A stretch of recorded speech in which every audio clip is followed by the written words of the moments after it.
masa depan yang harus dipersiapkan. Tapi alangkah mirisnya ketika generasi-generasi ini harus rusak di tangan orang-orang yang tidak tepat.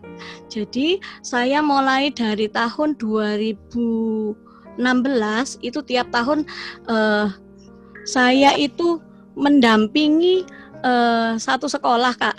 Jadi saya seks edukasi di sekolah itu mulai dari kelas 1 SD sampai kelas 6. Jadi kelas 1, 2, 3, kemudian kelas 4, 5, 6 saya dan suami dipisah nih, Kak. Jadi yang cowok itu sama suami, yang cewek sama saya. Nah, kami dampingi bahwa apa sih yang harus kamu lakukan ketika kamu di luar sana, apa sih yang harus kamu jaga tentang tubuhmu dan lain sebagainya. Nanti kita akan ikuti di slide ya.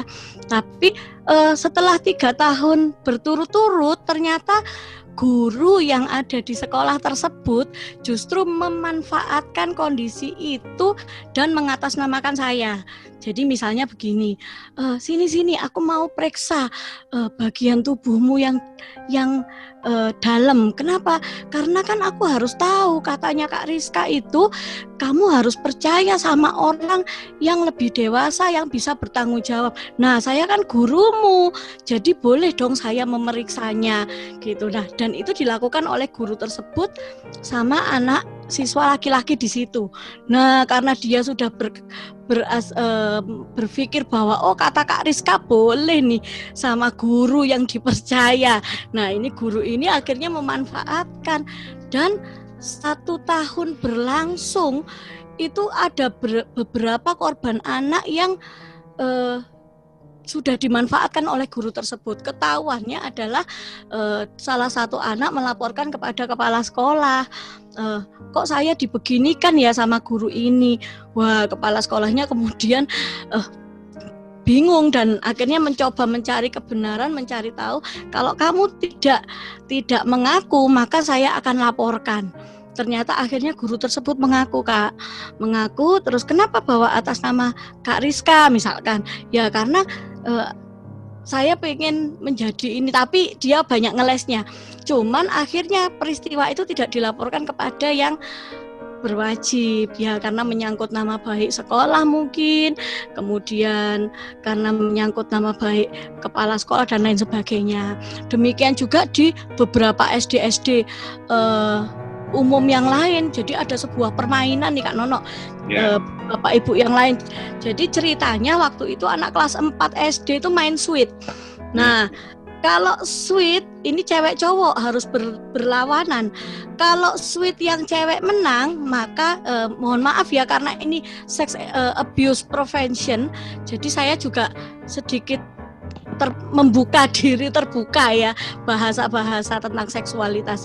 Nah, kemudian karena yang cowok menang, maka cowok ini boleh memegang payudara atau vaginanya perempuan, anak perempuan itu.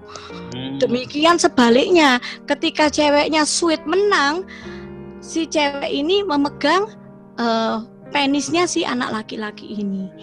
Wah, ini akhirnya sampai ketahuan oleh guru setempat. Wah, ini kami butuh dibekali nih seks edukasi ini untuk anak-anak kami. Mulai dari kami tim itu mulai dari kelas 1 sampai kelas 6 kami bekali semua.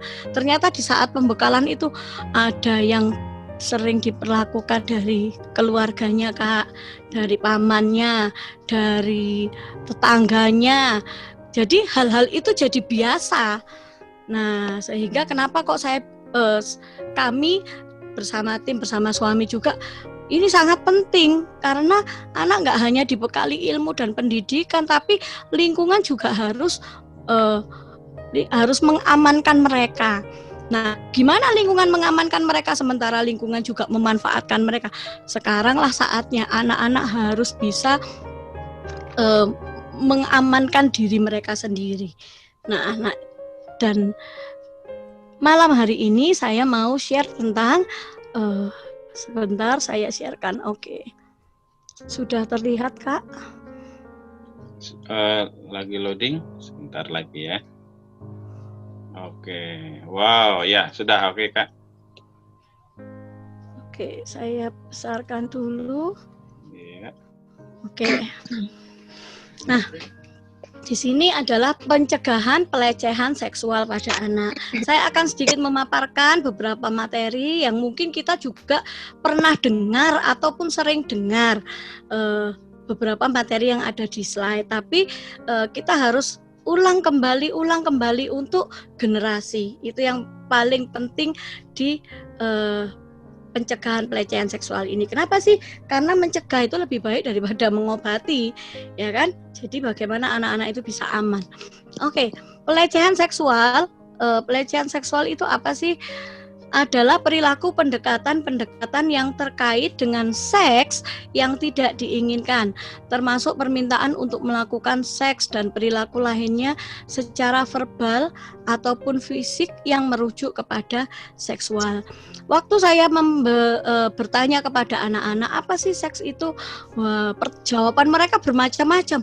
Wah, seks itu hubungan suami istri, Kak. Seks itu adalah perilaku yang nggak pantas, Kak. Seks itu adalah jijik, Kak. Ada yang bilang begitu. Seks itu adalah sesuatu yang dilakukan di sebuah ruangan dan nggak boleh orang lain tahu.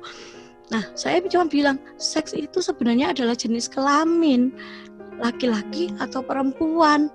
Nah, ketika itu yang namanya hubungan seksual itu adalah hubungan yang dilakukan antara laki-laki dan perempuan, tapi setelah menikah. Nah, itu kita pahamkan kepada anak-anak. Jadi anak-anak nggak paham tentang arti kata seksual itu, seks itu sendiri. Nah, berbagai bentuk pelecehan seksual itu ada beberapa. Yang pertama adalah melihat anak secara seksual atau tidak mengindahkan privasi mereka. Jadi melihat itu aja sudah masuk dalam pelecehan seksual. Nah, biasanya orang lihat itu dari atas bawah terus ingin tahunya lebih dalam, apalagi di area-area privasi gitu ya.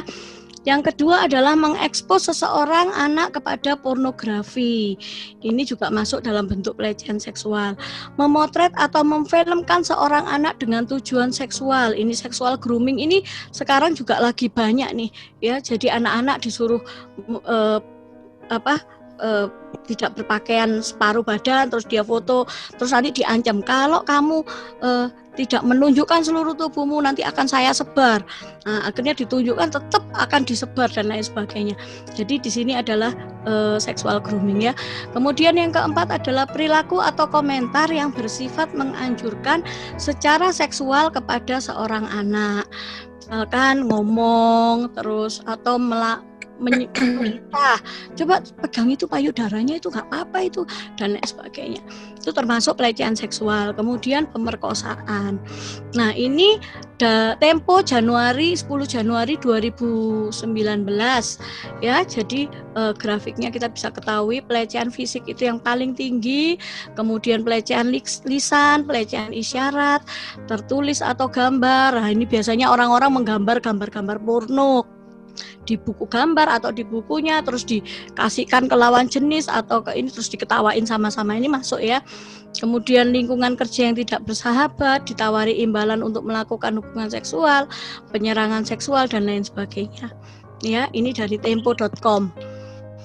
Nah, pencuri, ketika seorang melecehkan seorang anak, itu ia tidak saja mencuri uang bahkan rumah mereka, tapi sebenarnya ia juga mencuri hidup mereka.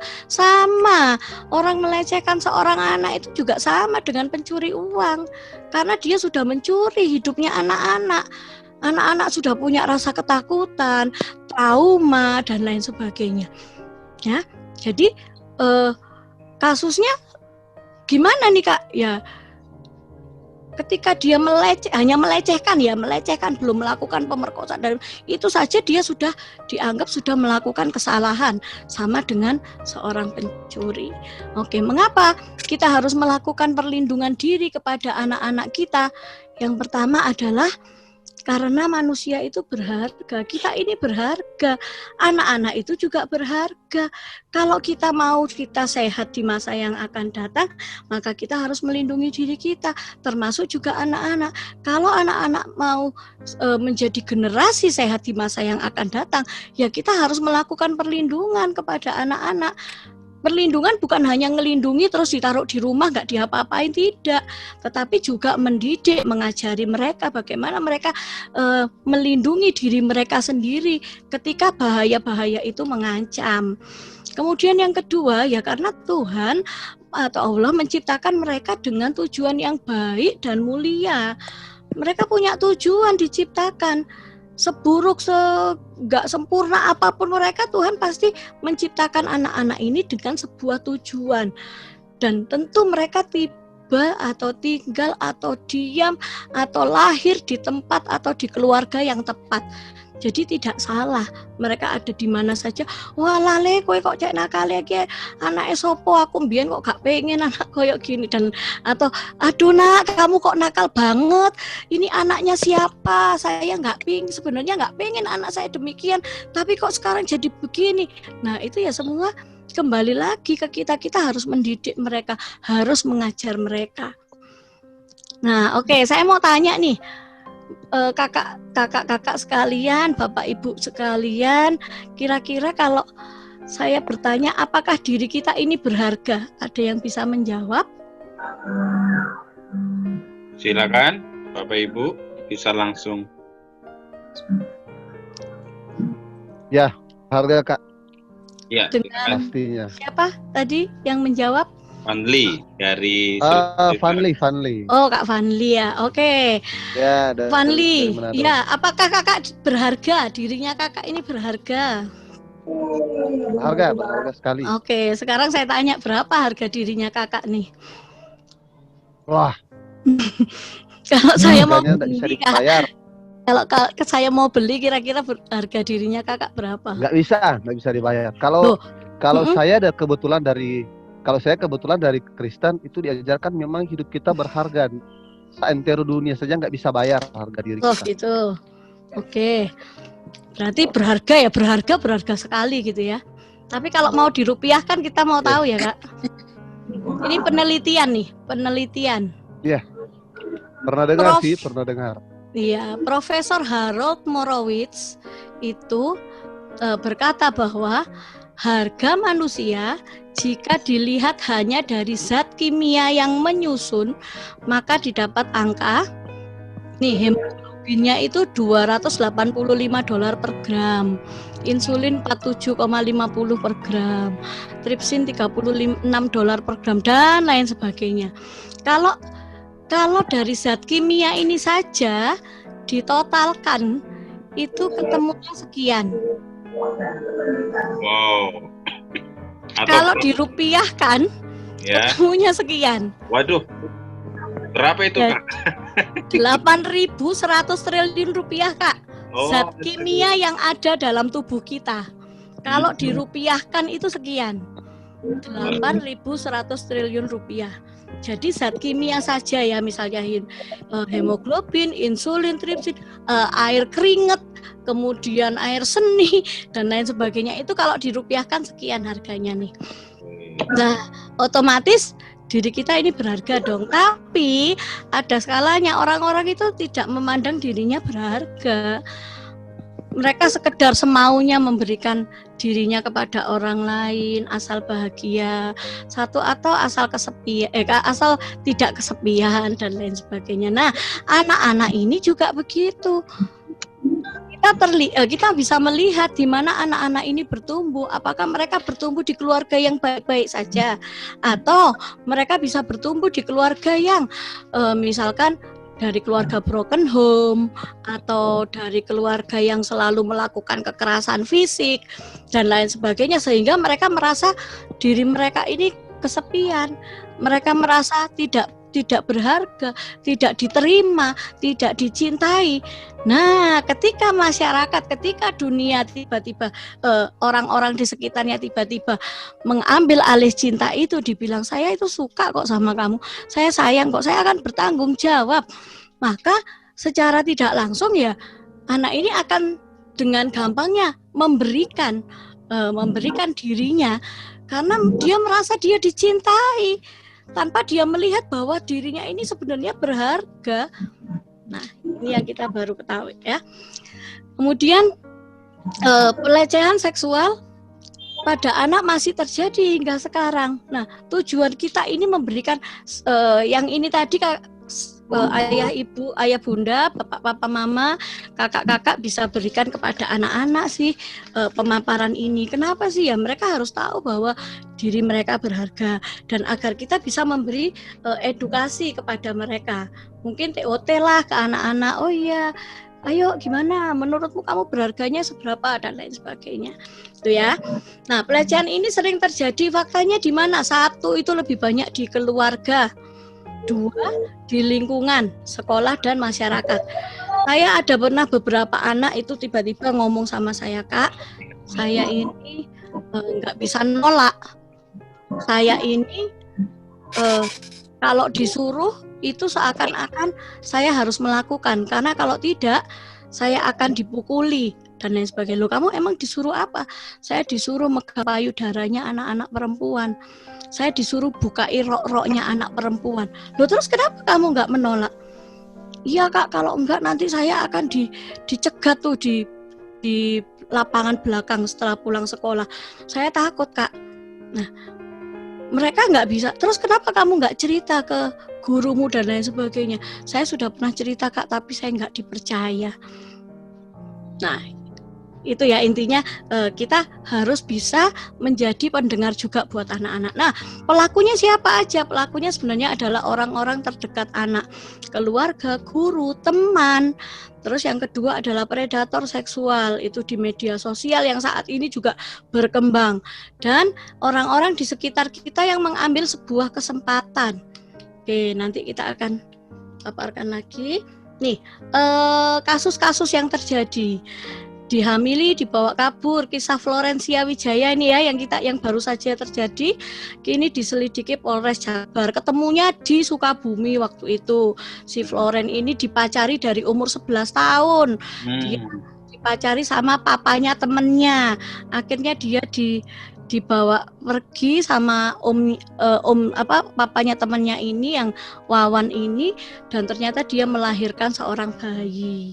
Dan akhirnya sekarang sudah ketemu di Sukabumi yang saya dengar. Ya, jadi dia punya anak, anaknya sudah diserahkan ke orang lain juga katanya. Nah, ini kasus yang baru saja terjadi. Berikutnya adalah nih, predator seks anak di Sukabumi beraksi sejak 2018. Ini masih diselidiki juga dengan teman-teman Komnas. Predator ini alias Bang J mengaku mencabuli puluhan anak laki-laki dengan iming-iming belajar musik. Ayo tak lesin, gratis saya berikan les gitar misalkan. Kemudian wah, orang tuanya seneng. Wah, ada orang yang ngasih ilmu gitar gratis, anakku sudah ke sana. Tapi ternyata anak-anak yang ikut dicabuli. Dan tercatat sudah 30 korban menjalani pemeriksaan polisi. Ini masih diduga-duga juga adalah korban dari Emon. Jadi kalau di Sukabumi, karena ada beberapa korban dari Emon yang lalu itu sampai 100 berapa, yang aku cuman jujur itu hanya beberapa orang, tapi selebihnya nggak mau ngomong. Nah, sekarang mereka sudah menjadi pelaku. Ini masih dicurigai, masih dicari tahu. Kemudian pembantu yang cabuli bayi 8 bulan ini perempuan, baru juga di televisi. Tempo hari saya melihat, mengaku dipaksa suaminya dan diancam dibunuh. Jadi mencabuli bayi 8 bulan di Padang Pariaman, mengaku melakukan aksi karena dipaksa suaminya dan lain sebagainya. Berikutnya, ini menurut Detik News, kekerasan seksual pada anak di Parepare naik 20%, sehingga polisi tangani 14 kasus. Nah, ini ya, 14 kasus sama dengan kasus perceraian terhadap perceraian keluarga nih. Kak Nono juga sekarang lagi meningkat di Jawa Barat. Nah, anak-anak semakin nggak diperhatikan, semakin nggak merasa dicintai, akhirnya mereka dapat proses cinta dari orang lain. Oke. Percepatan informasi membuat peluang kejahatan seksual. Apa saja? Dari mana? Ya, dari media sosial, Facebook, YouTube, LinkedIn, Pinterest, apalah dan lain sebagainya. Semua mempercepat informasi itu dan memberi peluang kejahatan seksual semakin meningkat dan semakin banyak. Oke, sekarang saya sedang membawa payung. Payung ini ketika saya membawa air, seandainya saya tumpahkan ke atas payung, apa yang terjadi? Basah. Oh, tidak basah. Tidak basah, terima kasih. Ya, payung ini tubuh kita tidak akan basah karena ditutupi dengan payung. Tapi seandainya kita tanpa payung, apa yang akan terjadi jika air saya tumpahkan ke atas kepala saya? Banjir kan? Banjir, basah. Oke, terima kasih responnya. Kita selaku orang tua harus bisa menjadi payung perlindungan bagi anak-anak kita. Supaya anak-anak kita aman. Guru-guru juga harus menjadi payung perlindungan bagi anak-anak supaya mereka aman.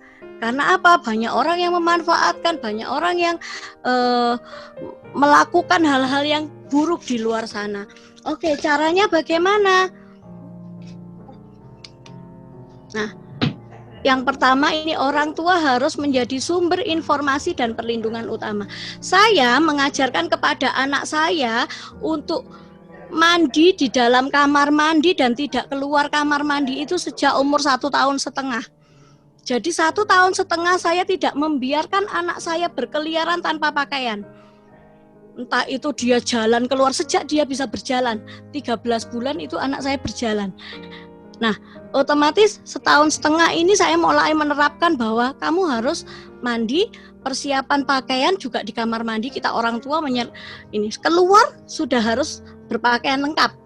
Itu 1,5 tahun. Loh, bisa toh diajarin? Iya, kenapa? Karena banyak rata-rata orang tua itu membiarkan anaknya keluar kamar mandi tanpa pakaian atau cuma celana dalam aja dan lain sebagainya. Bahkan sampai anak-anak besar TK pun juga begitu. Sehingga ketika dia di luar, ketika dia bertamu di rumah temennya atau di rumah sepupunya, saudaranya, mereka sudah apa ya istilahnya, terbiasa dan mereka enggak punya malu. Tapi anak saya enggak, umur 3 tahun enggak mau. Begitu saya coba untuk ayo keluar, enggak, pakai baju dulu mami, pakai baju dulu. Walaupun mungkin ngomongnya belum terlalu, artikulasinya terlalu baik. Nah, seperti itu ya. Kemudian tidak menggunakan anak itu berpakaian yang mini, yang kelihatan ketiaknya, saya nggak mau. Jadi mungkin beberapa orang bilang, ih lucu banget pakaiannya, roknya mini, bajunya mini dan lain sebagainya. Tapi anak saya tidak. Saya punya orang tua saya ini punya teman tetangga, ya ini tetangganya punya anak cucu kecil itu dibelikan celana dalam. Celana dalam anak kecil itu kan lucu-lucu ya, ada gambar kelinci, ada telinganya dan lain sebagainya. Nah, si anak ini dekat sama seorang kakek tetangganya. Dia dibilang, lu 5 tahun, kayak celana dalamku lucu ya. Kemudian, wah iya lucu banget, kamu punya banyak ya? Iya, aku punya banyak. Oke, sini aku mau lihat. Diajaklah si anak ini masuk ke rumah tetangga itu, si kakek ini. Ternyata di dalamnya anak ini diperkosa dan dia kesakitan, pendarahan dan akhirnya meninggal dunia di Surabaya. Anak usia 5 tahun. Hanya gara-gara memamerkan celana dalam. Dan si anak nggak ngerti. Saya bilang sama anak saya, tidak ya, bagian pantat tidak boleh dibuka, rok tidak boleh dibuka-buka. Anak saya 4 tahun, 5 tahun sudah paham. Karena saya sampaikan berulang-ulang. Oke. Kemudian gimana sih jika anak sudah mengalami perlakuan ini dan lain sebagainya? 1, pahami tanda. Respon trauma dan tanda pelecehan fisik dan perilaku terhadap anak perlu diperhatikan. Mungkin cara berjalan anak berbeda. Mungkin anak menjadi pendiam. Mungkin anak mengalami ketakutan ketika bertemu dengan orang laki-laki atau orang yang lebih dewasa dan lain-lain. Pahami. Atau mungkin anak cuma bilang, mama pipisku kok sakit ya. Itu harus segera dicari tahu. pahami tanda-tanda. Yang berikutnya adalah ajarkan privasi, batasan, sentuhan aman, persetujuan, dan berkata tidak. Nanti ada di belakang ya. Role play situasi tertentu dan praktekkan secara umum dengan situasi yang sama. Suami saya waktu itu di sebuah sekolah itu kita role play. Anak itu kita gendong, kita ajak. Gimana caramu untuk kamu menghindar? Gimana kamu bisa menangkis? Dan lain sebagainya. Oke, nanti. Yang ketiga adalah mengajari perkembangan seksual yang sesuai dengan usia perkembangan anak. Nah, mungkin orang tua mungkin takut berbicara tentang seksual yang mendorong anak untuk bereksperimen. Namun jika kita terlibat dengan konsisten tentang seksual yang sehat, maka anak akan lebih siap melindungi diri. Anak saya sudah tahu kalau bagian tubuh laki-laki yang paling privasi namanya penis sejak umur 4 tahun. Dan saya nggak bilang itu titit, saya nggak bilang itu burung misalkan. Tapi saya mengenalkan bahasa kedokteran dengan jelas. Saya bilang vaginanya adalah vagina namanya. Itu bukan meme, itu bukan bukan apa dan lain sebagainya. Kenalkan dengan nama yang benar. Kemudian cara memberlakukannya seperti apa. Oke, nanti akan ada di slide belakang. Berikan anak-anak kosakata yang cukup tentang seksual agar mengetahui tentang penyimpangan dan pelecehan seksual. Gunakan alat peraga yang dapat memudahkan, meningkatkan kemampuan. Contohnya, saya punya alat peraga. Wah, ini nggak bisa kelihatan ya. Ini namanya bagian tubuh pribadi. Nah, di sini kadang anak-anak kalau dikasih tahu mamanya, aduh mama ini kok ngomong berulang-ulang ya, bosan. Nah, saya punya kartu bagian tubuh pribadi, kartu mimpi basah, kemudian cara melindungi diri, kemudian ada lagi tentang orang asing. Ini saya tempelkan di setiap rumah dengan harapan anak saya akan membaca. Ketika anak saya bisa membaca, maka dia bisa paham tanpa harus saya ngomong berulang-ulang, karena mungkin dia akan bosan mendengarkan saya berulang-ulang. Tapi ketika dia masuk pintu kamar, dia membaca. Ketika dia ada di dalam kamar, dia melihat dan membaca lagi. Dan itu sudah ditanamkan dalam pola pikir mereka. Oke. Jangan menganggap perubahan perilaku anak karena tayangan atau pergaulan yang biasa. Biasa cuma nonton, biasa cuma sama teman-temannya, tidak. Tetapi perilaku anak ini adalah bentuk komunikasi. Perilaku yang tidak seperti biasanya memungkinkan akibat dari perilaku pelecehan seksual. Kamu itu loh ditanya mama kok diam saja. Loh, cari tahu diamnya kenapa. Kamu kok suka mengurung sekarang? Apa kamu sudah remaja? Enggak, cari tahu biasanya gimana kok tiba-tiba dia mengurung diri. Cari tahu. Yang keenam adalah melaporkan dan dapatkan perlindungan jika terjadi pelecehan seksual. Sebab anak akan mengalami trauma hebat akibat pelecehan yang dialami dan mereka akan lebih kecil kemungkinan pulih secara spontan dari trauma. Oke, saya akan next. Ini adalah dari UNICEF. Dari 392, 60% para ahli isu hak anak, perempuan, dan keamanan kota menyatakan pelecehan seksual terjadi di dalam kota, jarang atau tidak pernah dilaporkan kepada pihak berwenang. Sama seperti yang di sekolah tadi. Tidak terlaporkan, padahal ada lebih dari 10 anak yang menjadi korban. Saya bilang, kenapa tidak dilaporkan? Iya Kak Rizka, nanti sekolah kami jadi... Terus saya harus diam. Kalau saya diam maka saya ada menjadikan itu pembiaran. Tapi gurunya sudah mengaku kok, sudah begini. Kemudian ngobrol dengan orang tuanya. Akhirnya orang tuanya juga nggak berani ngomong. Ya sudahlah, nggak apa-apa, biar saja dan lain sebagainya. Tapi anak-anak ini butuh. Kita harus jadi suaranya mereka. Oke. Aplikasi anti pelecehan seksual. Ini kita perlu tahu ya, ada beberapa aplikasi ya. Ini yang Amerika Serikat 2011, Circle of Six. Ini mengirim aplikasi memungkinkan korban pelecehan untuk mengirim pesan ke 6 orang. Jadi sudah ada sekarang aplikasi-aplikasi yang dibuat untuk pencegahan terhadap pelecehan seksual. On Watch on Campus, nih dilengkapi 6 tanda mengirimkan pesan di mana lokasi. Tahun 2012 Kanada. Ini boleh dicatat ya, atau nanti bisa dibagikan Kak Nono ya. Oke. Pengembangan kehidupan seksual yang sehat bagi anak. Di sini saya mengajak orang tua atau guru atau siapapun, kita mau melatih anak-anak kita supaya mereka aman. Yang pertama, tidak menghargai anak seutuhnya. Jadi tidak mengata-ngatai anak. Kamu itu kok nggak bisa apa-apa. Temenmu kok lebih pintar dari kamu. Emang kamu nggak bisa niru? Atau iyalah, wong tubuh kamu itu pendek, nggak sama kayak anak yang lain. Padahal ini orang tuanya, misal. Jadi menghargai anak seutuhnya. Kamu hebat, kamu luar biasa kok. Kamu sekarang mungkin nggak berani, tapi kalau kamu angkat tangan saja itu sudah menunjukkan kamu berani. Jadi beri motivasi kepada anak.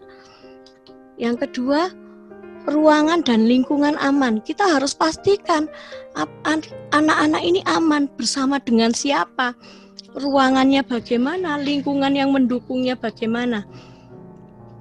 Yang berikutnya, orang tua juga harus berpakaian yang sopan. Di rumah kadang papanya nggak pakai celana dalam, malah udah di rumah aja kok.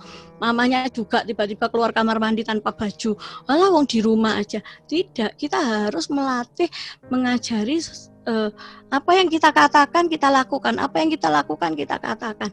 Dan itu bagaimana kita bisa sebagai orang tua menjadi contoh dan teladan. Yang berikutnya adalah hindari menonton film atau bacaan pornografi yang merangsang keingintahuan anak. Banyak anak-anak tiba-tiba tahu dari handphone orang tuanya. Tiba-tiba ada tersimpan di handphone orang tuanya. Akhirnya dia tahu. Terus dia ngerti. Dia mencari tahu akhirnya. Kok bisa gitu ya? Terus sekarang apalagi musim pandemi. Di mana-mana anak-anak bisa daring, orang tua membelikan handphone anaknya. Di situ tidak disembunyikan aplikasi YouTube atau Google yang lain dan lain sebagainya. Akhirnya anak cari tahu. Itu akan lebih mudah. Gitu ya. Kemudian harap tidak menyimpan konten porno. Kadang apa yang ya kita hidup sewajarnya lah. Sama seperti orang-orang yang lain, kita pun juga nggak usah nonton film-film porno. Loh, terus ya kan sudah ada pasangan kita. Jadi kita sendiri juga hidup sehat. Berikutnya tadi sudah ya, jangan remehkan tanda-tanda keluhan anak. Jika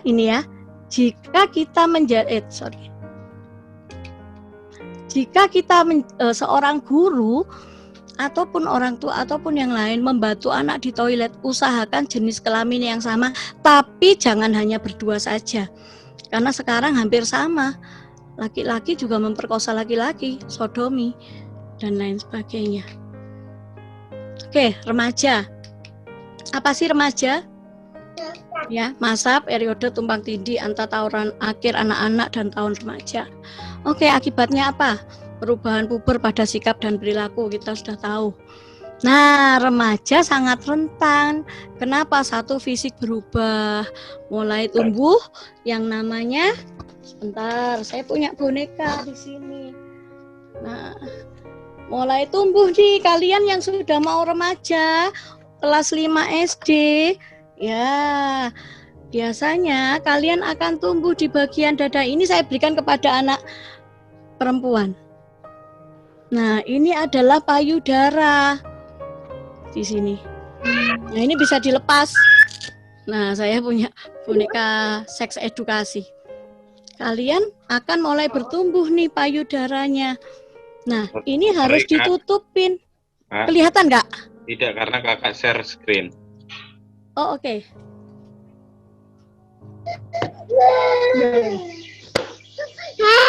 Saya top share dulu ya. Oke. Ya. Bisa kelihatan saya ya. Oke, Kak. Udah. Nah, ini bagian dada perempuan ada payudaranya. Dan saya harus menutupinya supaya tidak semua orang tahu. Payudara ini tidak boleh terlihat, juga tidak boleh dipegang-pegang orang. Nih, juga di bagian bawah. Saya punya vagina, dan vagina saya ini mulai bertumbuh rambut ketika saya remaja. Maka daerah vagina tidak boleh juga dipegang orang. Demikian juga di area belakang, saya punya pantat. Nah, pantat ini Tuhan ciptakan untuk duduk supaya kita bisa duduk nyaman. Karena kalau tulang saja duduk kita maka nggak nyaman, akan sakit. Nah, ini juga tidak boleh disentuh atau dilihat sembarang orang. Yang boleh adalah dokter yang ditungguin orang tua. Juga orang tua kita bisa melihat. Tapi papa sama mama harus bersama. Ini untuk yang perempuan. Bagaimana untuk yang laki-laki?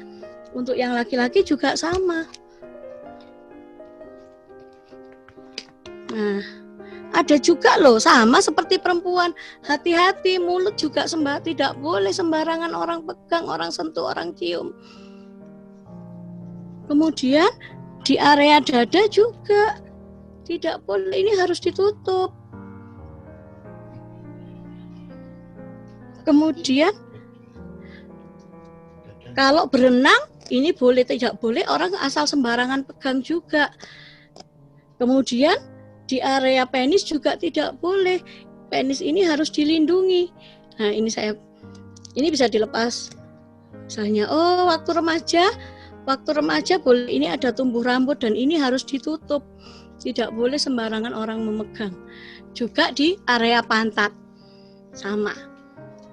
Jadi, pakailah alat peraga yang bisa memudahkan anak-anak memahami. Oke, saya share screen lagi. Jadi itu fisik yang berubah. Kita harus mulai pahamkan tentang perubahan fisik. Kemudian berbicara dan berkomunikasi yang kurang. Biasanya anak-anak remaja begitu. Bicaranya, komunikasi kurang, sudah lebih malu dan lain sebagainya. Beberapa anak-anak remaja itu juga sering lari dari rumah karena saya nggak pernah didengar. Saya selalu disuruh, dimarahi, padahal saya kan udah bukan anak-anak lagi, gitu. Kemudian, tapi mereka bukan anak-anak, tapi mereka juga bukan pemuda, sehingga mereka tidak bisa menolak karena lemah.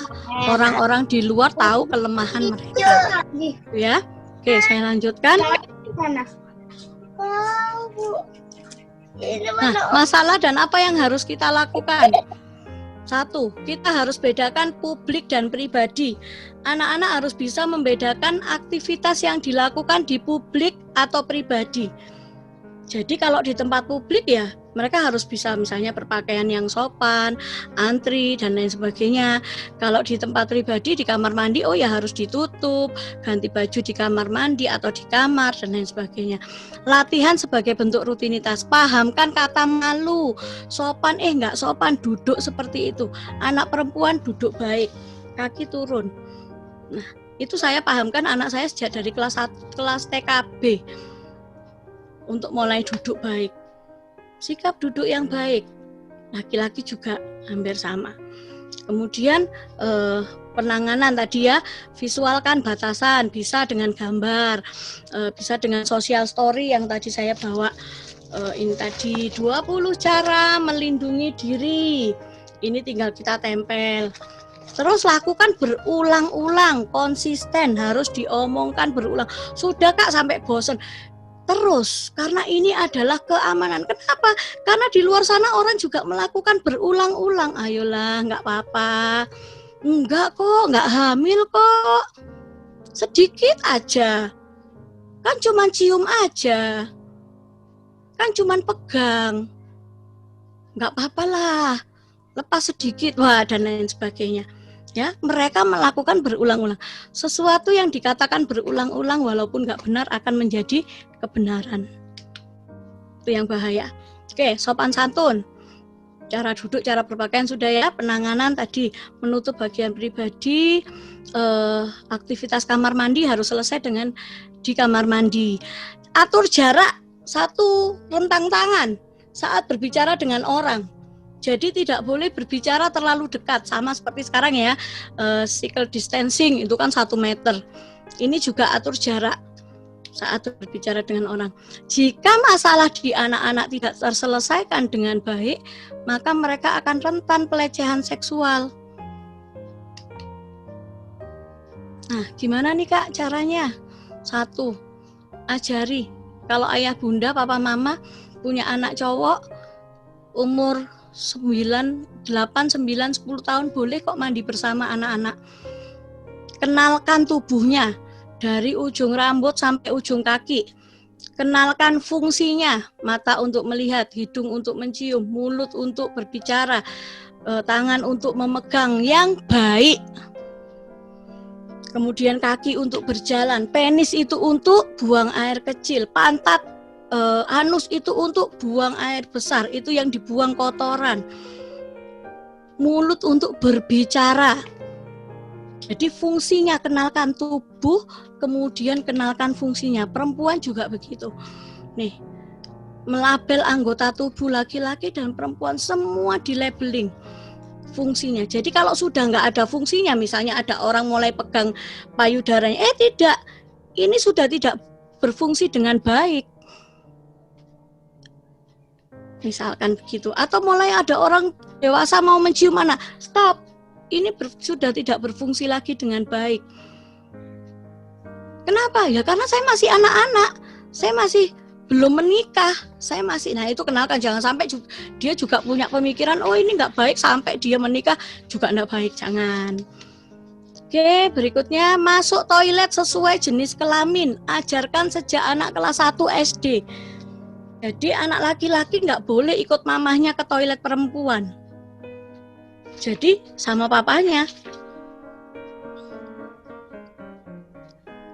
Jadi gimana nih kalau jalan-jalan sama mama saja? Ya sudah, latih dia mandiri di toiletnya. Toilet training, di rumah harus mandiri. Jangan dilepasin celananya. Rata-rata anak kelas 1, kelas 2 SD masih ada yang dilepasin celananya, ditungguin. Enggak, latih mereka mandiri. Ya. Nah, kemudian masukkan ini social story tentang tumbuh kembang perempuan dan laki-laki. Ini harus paham. Oh iya, mama dan papa berbeda. Mama punya payudara, papa punya, tapi tidak membesar. Kenapa? Ya karena payudara mama untuk menyusui adik. Supaya adik dapat makanan, ketika dia lahir adik membutuhkan makanan. Masukkan lagi fungsinya. Tapi mama tidak langsung tuh payudaranya begitu dewasa langsung besar, enggak. Mulainya umur berapa? Mulainya umur 8 tahun sudah mulai, 9 tahun ada perkembangannya. Kemudian anak perempuan, anak saya 9 tahun kelas 3 SD sudah saya kasih mini set. Walaupun payudaranya belum bertumbuh. Tapi sudah saya kasih mini set. 10 tahun sudah saya kasih panty lain. Kenapa? Karena saya harus mempersiapkan dia sebelum waktunya. Supaya apa? Supaya saat waktunya saya sudah tidak kesulitan menjelaskan. Jadi kita harus menjelaskan lebih dahulu. Demikian juga dengan anak laki-laki. Pahamkan mimpi basah dulu. Usia berapa? Sedini mungkin 9 tahun sudah boleh. Loh Kak, ada yang 11 tahun, ada yang 15. Enggak apa-apa, mending mereka tahu. Dan mereka harus tahu caranya. Misal, kalau di anak-anak kebutuhan khusus saya bilang sama orang tua, Bu, saat tidur basahi itu celananya pagi hari.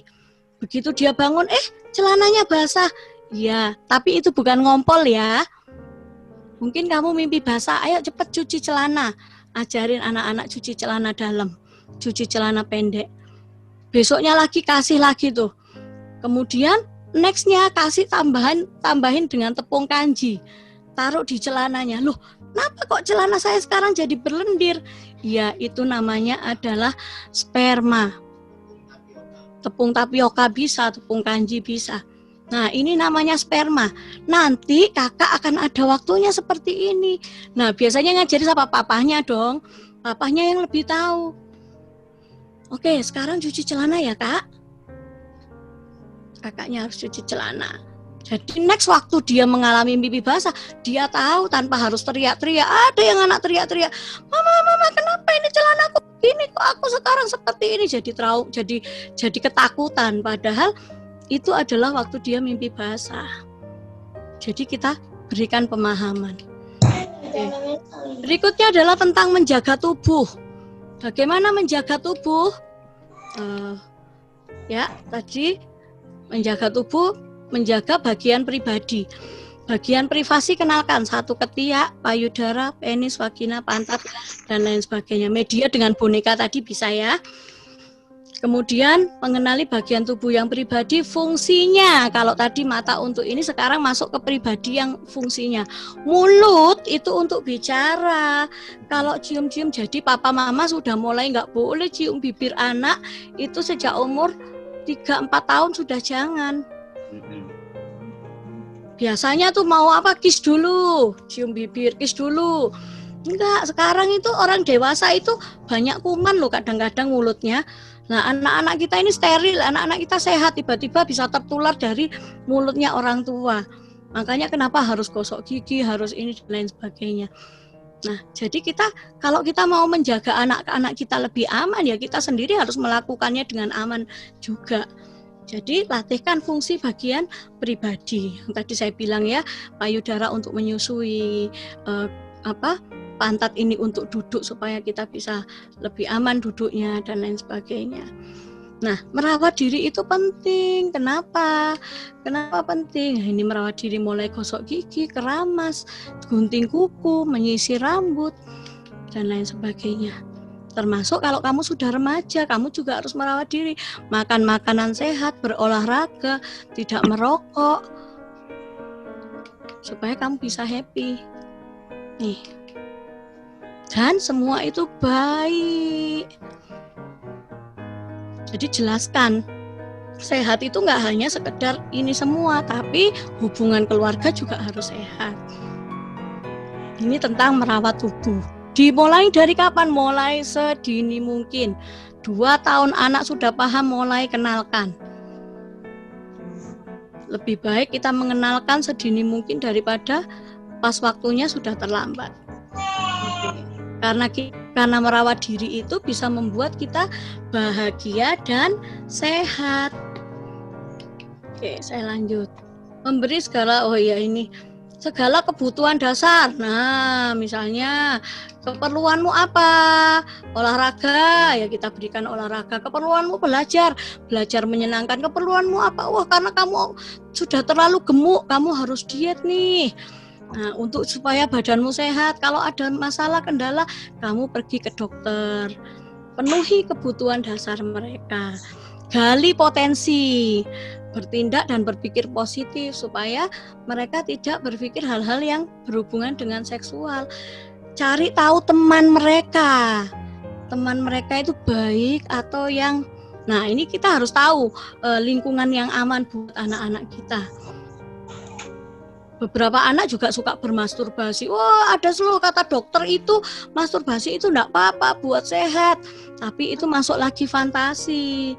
Nah, padahal itu harus dilakukan pada saat pernikahan, saling memenuhi antara suami dan istri, kemudian punya anak dan lain sebagainya. Next, pemilihan dokter sesuai jenis kelamin kita harus tahu ya. Oke, mengajarkan anak membersihkan daerah pribadi. Oke, ini sudah masuk ke tren pelatihannya, ya. Menjelaskan mimpi basah, ayah persiapkan sebelumnya. Ibu latihan menggunakan pembalut dan simulasi haid. Ini anak saya kasih pembalut. Kemudian ini loh, nanti saya kasih betadine sedikit. Nah, kalau hari kedua munculnya seperti ini, hari ketiga munculnya seperti ini. Kamu harus cuci. Hari keempat sedikit lagi, hari kelima habis. Nah, itu simulasi. Oh, jadi saya harus tahu 4 jam sekali harus ganti untuk anak perempuan. Kenapa? Karena itu kotor dan bisa mengakibatkan sebuah penyakit. Kemudian menjaga kebersihan ini vagina dan penis. Mencuci vagina dan penis dengan benar. Hindari sabun wangi, gel bahkan antiseptik. Setelah buang air kecil, mencuci setelah buang air kecil atau buang air besar. Kemudian ganti celana 4 atau 5 jam. Terus ganti celana sehari 2 kali untuk anak laki-laki. Kemudian tidak ada seorang pun yang boleh menyentuh bagian tubuh vagina atau penis dan pantatmu dengan sembarangan. Jika perempuan sudah haid, maka ini harus diperkenalkan. Kalau sudah haid, kamu bisa hamil saat kamu melakukan hubungan seksual dengan laki-laki. Anak saya sudah tahu dari umur 9 tahun itu seorang bayi lahir dari mana. Jadi saya bilang, Papa dan Mama, Papi dan Mami menikah. Kemudian kami tidak merasa malu satu dengan yang lain. Kami tidur satu kamar. Dan saya jelaskan, karena dia sudah saya persiapkan sebelumnya, itu namanya penis, itu bertemu dengan vagina. Dan kemudian ada sperma yang keluar dan kemudian disambut baik dengan indung telur dan akhirnya menghasilkan sebuah bayi, dan bayi itu adalah kamu. Kamu itu hasil cinta Papi dan Mami.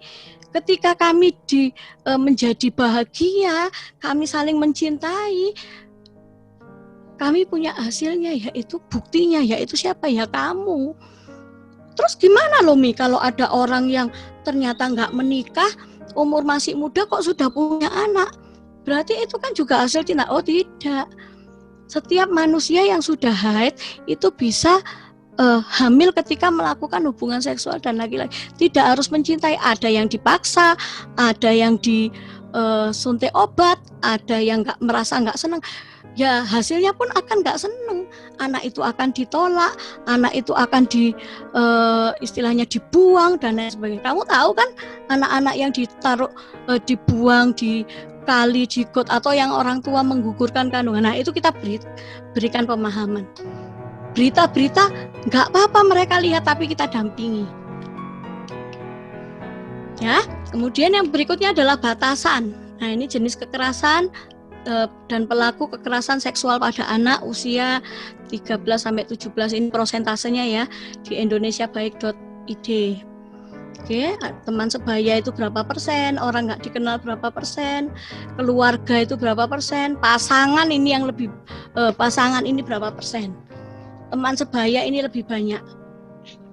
Oke, saya lanjut. Orang lain. Nah, pahamkan tentang orang asing. Siapa sih orang asing itu? Orang yang nggak kenal. Orang yang kita kenal di media sosial itu juga orang asing. Orang temannya mama atau papa yang nggak sering kenal itu juga orang asing.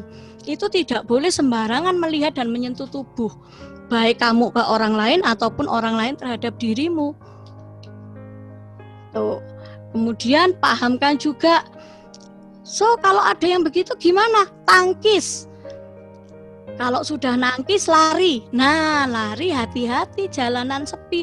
Jangan lari ke jalanan sepi, sama saja bohong. Jangan lari ke rumah yang kosong dan sepi. Itu juga bohong, sama aja kamu akan mendapatkan perlakuan itu. Jangan lari juga ke kelas yang kosong dan sepi. Jadi larilah ke tempat yang ramai, yang dimana kamu bisa mendapatkan sebuah perlindungan. Itu kita ajarkan kepada mereka. Role play itu latihan. Orang tua latihan sama anak itu juga boleh. Terus anak bisa membedakan orang nggak dikenal dan dikenal. Perilakunya bagaimana? Batasi hubungan, tidak melihat atau memperlihatkan bagian tubuh. Biasanya pertama sih kenalan ya, paling gampang ini anak-anak kayak yang Floren itu juga itu dipaksa, tapi paling gampang ada anak yang dengan mudahnya dia memperlihatkan anggota tubuhnya untuk mendapatkan sesuatu, misalkan uang, kekayaan dan lain sebagainya. Nah, masuk ke bagaimana sih lebih baiknya, siapa sih orang asing itu? Nah ini ya ayah bunda, ini adalah lingkaran sosial. Kita bisa pahamkan ke anak, nama anak itu di tengah, misalkan saya Rizka. Rizka itu boleh dipegang, boleh dicium, boleh dipeluk, boleh disentuh oleh ayah, ibu, kakak, dan adik. Terus kemudian gimana dengan paman, sepupu, dan bibi? paman, sepupu, dan bibi boleh pegang bahu, boleh belai rambut, boleh gandeng tangan. Memeluk pun hanya sebentar, tapi harus ada orang tua. Itu paman, bibi, dan sepupu. Kemudian teman, sesepuh, tetangga. Nah, ini sudah hanya boleh menepuk bahu atau menggandeng. Jadi bahu itu ditepuk, sudah bukan dirangkul lagi. Nah, misalkan gimana lagi lingkaran di luar?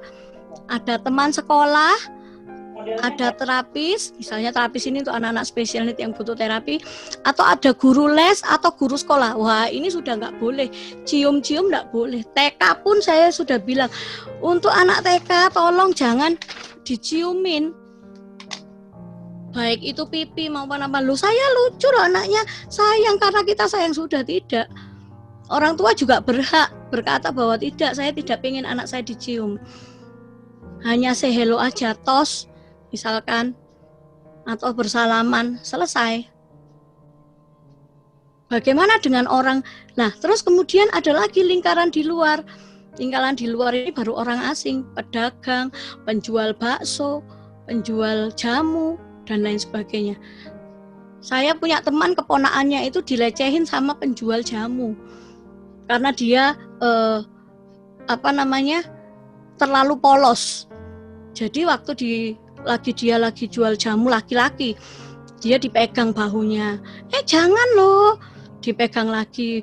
Aduh, jangan. Akhirnya lama-kelamaan tiba-tiba dipegang payudaranya. Tapi untungnya si anak ini lapor. Kemudian besoknya dicari lagi sama orang tuanya, penjual jamu ini sudah nggak ada dan nggak ke situ lagi. Setelah anak ini lapor. Nah, ini harus dibekalkan supaya anak kita aman. Siapa-siapa aja dan apa-apa saja yang boleh diperlakukan di anak. Menjaga mulut, tidak berkata kotor dan jorok. Tolak orang yang suka berkata kasar dan humor jorok. Saya nggak mau dengar, pergi. Tolak orang yang suka mempertontonkan gambar jorok. Enggak, saya nggak mau lihat. Langsung aja pergi. Walaupun kamu nggak setia kawan, tidak. Nah, keluarga, jika pergi aku harus dekat dengan ayah dan ibu. Saya tertarik dengan kasus ini, Elisabeth Friesel. Coba Bapak Ibu, Papa Mama bisa cari itu kisah Elisabeth Friesel. Itu dia waktu umur berapa ya kalau nggak salah 8 atau berapa, itu dia disekap oleh ayahnya 10 tahun kayaknya. Berapa Kak Yud? 10 tahun ya? kayaknya.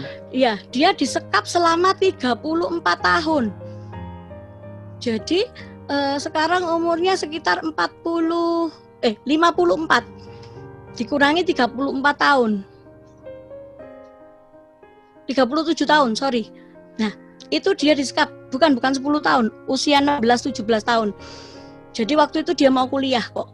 Jadi dia dilecehkan ayah kandungnya sendiri, kemudian dia pergi dari rumah tapi dia nggak mau cerita, dia dicari, kemudian dia kembali ke rumah, dia cuma bilang, saya mau kuliah di luar, saya nggak mau kuliah di kota saya ini. Akhirnya si ayahnya, waduh nanti kalau keluar dia akan cerita dan lain sebagainya. Akhirnya dia disekap di ruang bawah tanah 6 meter jaraknya dari atas rumahnya, itu selama 34 tahun. Dan dia melahirkan 7 orang anak dari ayahnya ini. Wah, dan ibunya nggak tahu kalau anak ini disekap di ruang bawah tanah, dan ayahnya sudah melakukan drama dan lain sebagainya. Beberapa tahun yang lalu anaknya sakit, dia memohon kepada ayahnya untuk menengok anaknya ini di rumah sakit. Akhirnya dia diizinkan dan akhirnya ayahnya ketangkap. Sekarang dia tinggal di sebuah desa yang nggak mau dia infokan. Coba bisa dibaca itu Elisabeth Friesel. Di Wikipedia ada Kak? Ada. Jadi kisahnya itu beberapa tahun lalu. Itu sangat luar biasa. Ruang bawah tanahnya itu memang besar sekali.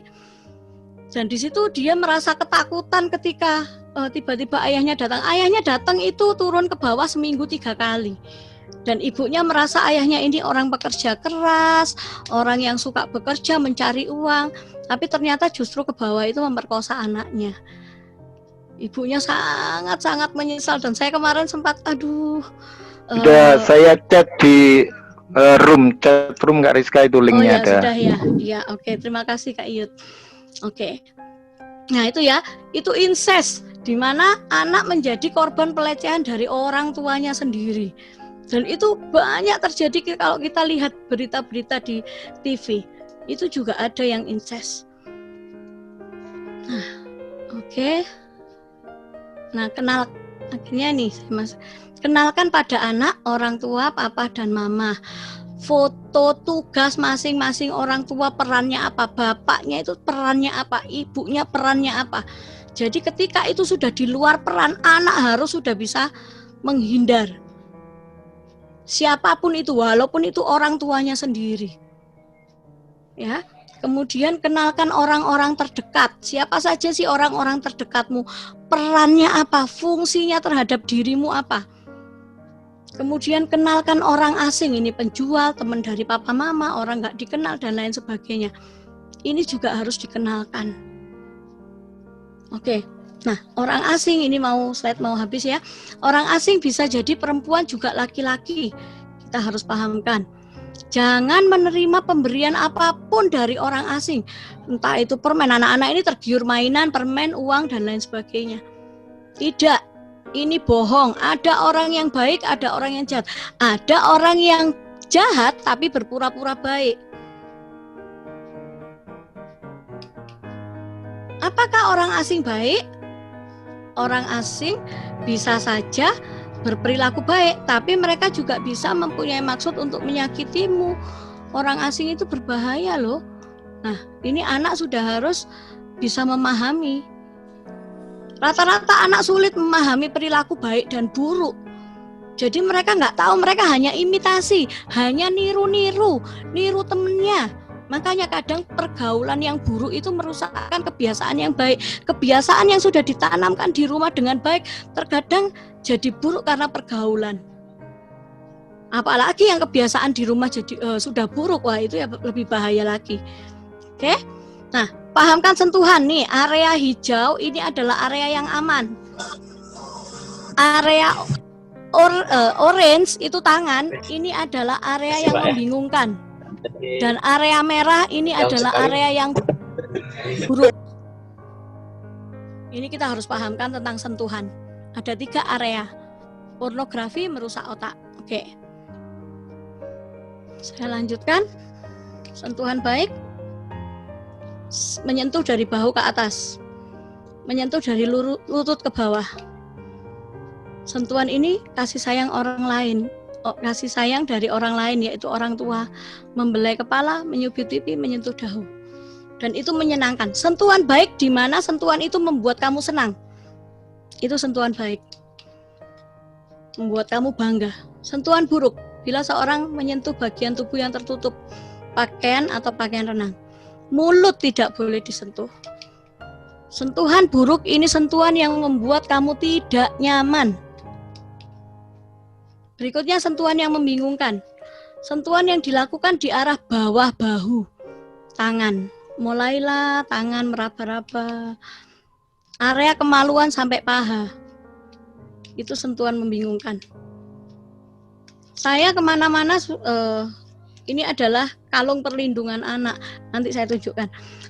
Jadi ada beberapa kartu itu kita buat supaya anak tertarik. Oke, nanti di akhir saya tunjukkan ya kalung perlindungan yang saya pakai. Siapa sih yang boleh menyentuh? Orang tua kita sendiri, tentu pendampingan ayah dan ibu. Dokter saat periksa dengan didampingi orang tua. Itu yang boleh menyentuh. Rahasia, ada rahasia baik dan tidak baik. Katakan dengan jujur pada orang tua. Utamakan anak percaya. Jadi dengarkan.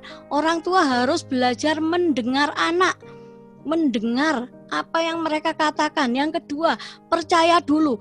Baik tidaknya anak ngomong, kita harus anggap itu adalah satu peristiwa yang harus ditolong. Ya, terlepas dari dia bohong, terlepas dari dia ini, karena itu anak kita. Jadi mereka harus ditolong. Yang kedua, kenali ekspresi dan perubahan perilaku.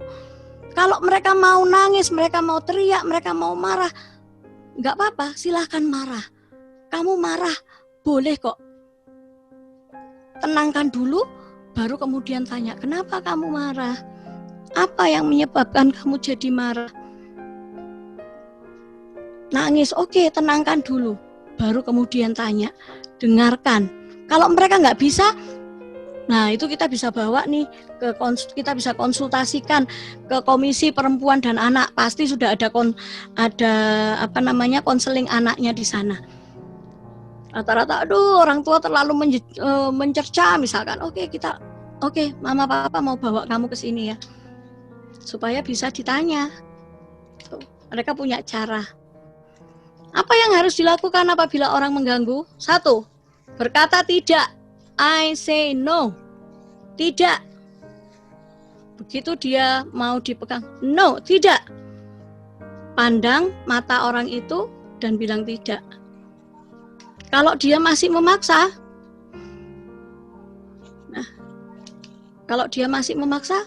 dia harus tangkis. Injak boleh kok, tendang boleh kok, tapi kalau kamu sudah mulai terhindar, kamu lari. Oke. 3, peraturan keselamatan diri. Tidak boleh siapapun menyentuh bagian tubuh kecuali untuk kebersihan dan kesehatan. Orang lain pun tidak boleh minta kalian menyentuh bagian pribadi mereka. Gak apa-apa sentuh saya, tidak. Yang kedua, katakan tidak, lari atau berontak. Tubuhku adalah milikku. Jadi saya bos tubuh saya sendiri. Kalau saya bilang tidak, ya berarti tidak. Kemudian lari ke tempat yang aman. Nih, ada ya. Ini sudah sering kita dapat. Berteriak sekeras-kerasnya bila diperlukan marah, berlari menjauh dari orang tersebut. Ini pakai role play, latihan. Kadang kita cuma sering kali ngomong tapi nggak dilatih. Akhirnya anak-anak stuck waktu mereka mengalami kejadian ini, mereka langsung stuck. Mereka nggak tahu apa yang mereka harus lakukan. Dan mereka akhirnya menyerah. Latihan. Cerita pada orang tua. Cerita bisa menulis, bisa mengungkapkan dan lain sebagainya. Jadi kalau anak-anak menuju remaja sudah kita harus rubah pola asuh kita. Oke. Ajari tangkis ini ya, menangkis ya. Ajari menulis atau ngetik buku harian buat dia berekspresi. Tadi sudah ya. Lapor kepada siapa lapor? Orang tua, guru, kepolisian dan lain sebagainya. Ya, oke, ini adalah kekerasan terhadap anak, pendampingan. Ini sangat penting. Sebelum kita mengakhiri, ini adalah titik-titik sensual. Setiap manusia memiliki titik-titik ini, tapi kita tidak tahu di titik mana kita itu sudah mulai merasakan sensual itu. Jadi misalkan anak-anak juga sama, mungkin saat kita pangku, mungkin saat kita peluk, tiba-tiba sudah mulai terangsang atau mengalami gairah sensual di titik yang kita nggak tahu porsinya di mana. Ini area belakang, ada banyak titik yang di X merah-merah dan area depan.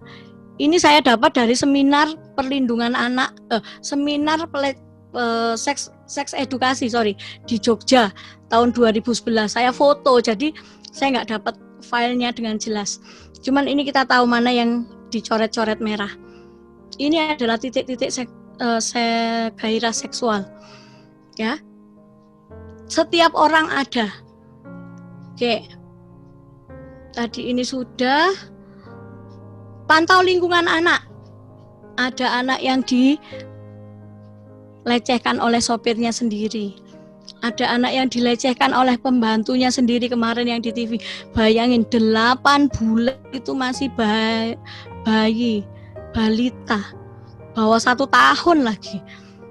itu oleh pembantunya sendiri, di videoin, diberikan ke suaminya. Kita bisa bayangkan, pantau lingkungan anak, pantau gurunya, pantau sopirnya, pembantunya. Jangan kita percaya juga dengan orang lain. Sumber informasi orang tua, pantau tontonannya, handphonenya.